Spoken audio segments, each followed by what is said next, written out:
Hey, what's up everybody, this is Mike. Welcome back to another video. Today we'll be checking out the DJI Mini 4 Pro and the brand new ActiveTrack 360, which is a new feature that we are seeing on this drone because the drone now has omnidirectional obstacle avoidance and it can give you some more capabilities to film yourself.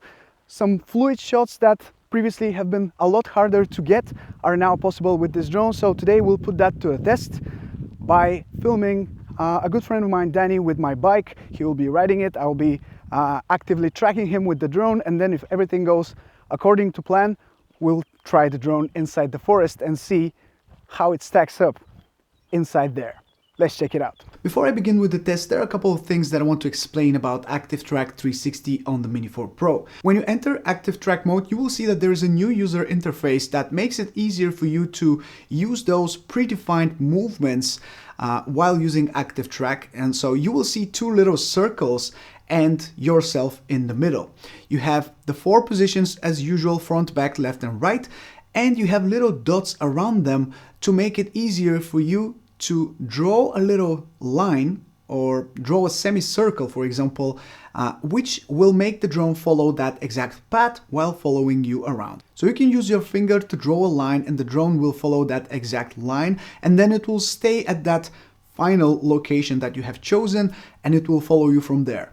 If you at some point want to quickly make the drone go and follow you from the back, for example, you can draw a line, it will move from front to back, and you can use that transition time to capture some really dynamic footage because that transition is actually very, very smooth. I'm a big fan of that. And as you can see, we have two little circles. So you have a circle that is smaller, that is closer to you, and then you have one bigger one that is obviously a little bit further away from you. It's up to you to decide how close you want the drone to be next to you, which is a huge thing because previously we had issues with ActiveTrack where the drone was either too far away from you or too close to you. And for some shots, you want to specify how much distance you want between you and the drone, and that makes it easier for you to decide how to use it. Okay, we're tracking, good to go, ready to go, and let's begin. Now, at first I think I will track him from the right, and for some reason the drone detects him as a person and not a biker. So that might be a little bit difficult for when you pick up speed, like right now. And yes, subject moving too fast. All right, at least it managed to get him back into frame. Now let's follow from the back. It's very smooth the way it transitions from one direction to another. Let's go to the front. I think that transition between moving from the back to the forward position is what I like the most. And we have to be careful as we're quite low, but that shot looks amazing. I'll increase the altitude a little bit. And yeah, things seem fine for now. Looking very good. Now we lost him. Now we lost him. And the drone seems to be confused. So I need to stop. Press on that. Yeah, I need to. There we go. There we go. We're ready to go again. Those things happen, unfortunately. Sometimes it's really easy for the drone to get confused and miss the object, especially when it's too close. So the thing we need to remember is to not be super close. That's the number one thing that can make you lose the subject. When you're riding with this speed, which is, I'm not exactly sure how fast it is, I can't see because of the screen, but that's like a regular speed. That is obviously not a problem for the drone. It's not going to have any issues following the subject. So let's go a little bit on the left and let's see how it's going to deal with that tree, as we have a tree on the way here on the left side. Hopefully it sees it. No, it doesn't. Wow, wow, wow, wow, wow, wow. What was that? Stop, stop, stop, stop, stop. Wow. I need to get out of here.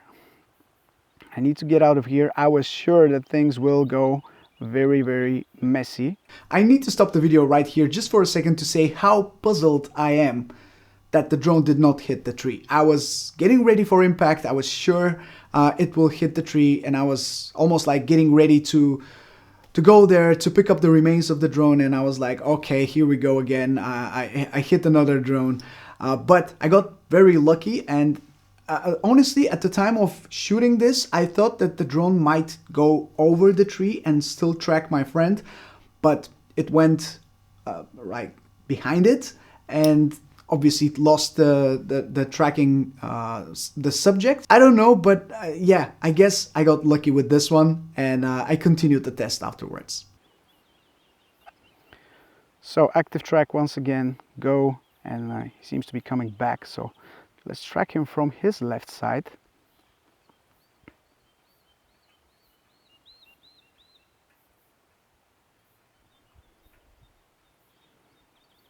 Seems all right. As far as there are not too many obstacles, you should be good.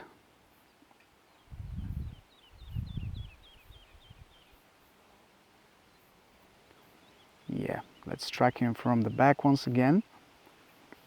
That transition is good. And we can come a little bit closer. I like this. We missed this on other drones. The fact that, you know, it was sometimes it was too far back. It was not ideal for tracking. Now I need to change this a little bit because it's getting a little bit too close. Maybe a little bit from here, as the light is not ideal for this type of shot, as the rider is too much in the dark. He's just showing off right now. And yeah, subject moving too fast. I need to warn him that he's going a little bit too fast for the drone. But yeah, for now it's keeping up. Although he's definitely not pushing the bike too much. That's my bike, by the way. And I want to thank my friend Danny for helping me with this video, as it would have been a lot harder to be on the bike, talk, and also fly the drone. So we decided to keep it safe and keep it like this. Let's switch to the right position. And I can hear him approaching. There are some power lines here, so I need to be careful about that, but we're kind of low, so there shouldn't be any problems with that.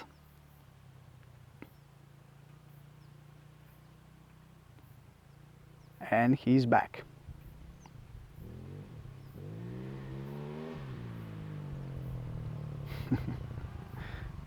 Right. All right, that was it. Now we're ready to take it to the next level by going inside the forest. So here we are in the forest, and to be honest, I don't have a lot of faith in the drone because we have a lot of branches, a lot of small hanging branches that I'm not sure the drone will be able to notice and avoid, but we'll see what happens.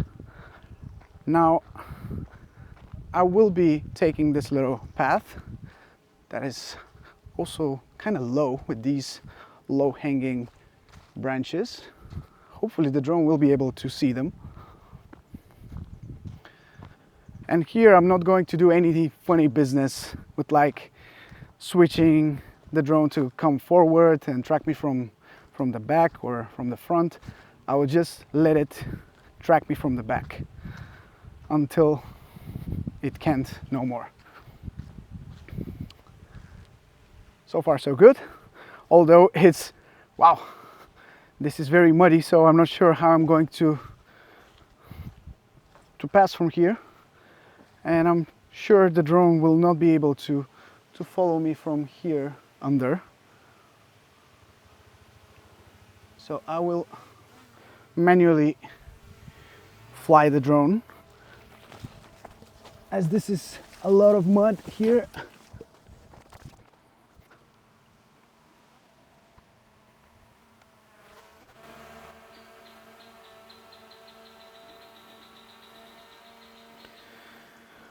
right? And then we continue. The bad thing about this place is that it's, you know, it's a forest. It's been raining, so we have a lot of mud here. Can you still follow me? Wow, that's kind of impressive though. There's so many little branches that even I can't see too well. But the drone seems to be flying okay. It doesn't hit them at all. So far so good until we hit something. But for now, we aren't. That's really, really impressive in my opinion.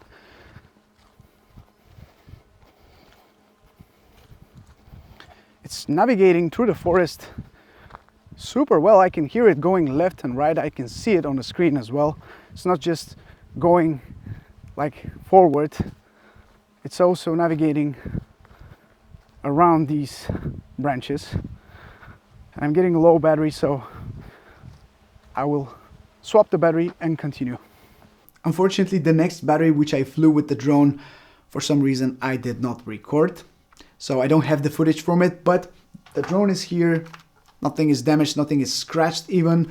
It performed beautifully and everything was good. I was super surprised to not even hit a small branch inside the forest. It was performing the same way as of the video that you saw just now. So nothing happened, nothing bad happened. It was just navigating through the trees, going up and down and just sliding around, but in a good way. It was super, super impressive for me to see that, you know, the drone is that good to be able to navigate through those branches and not hit them at all.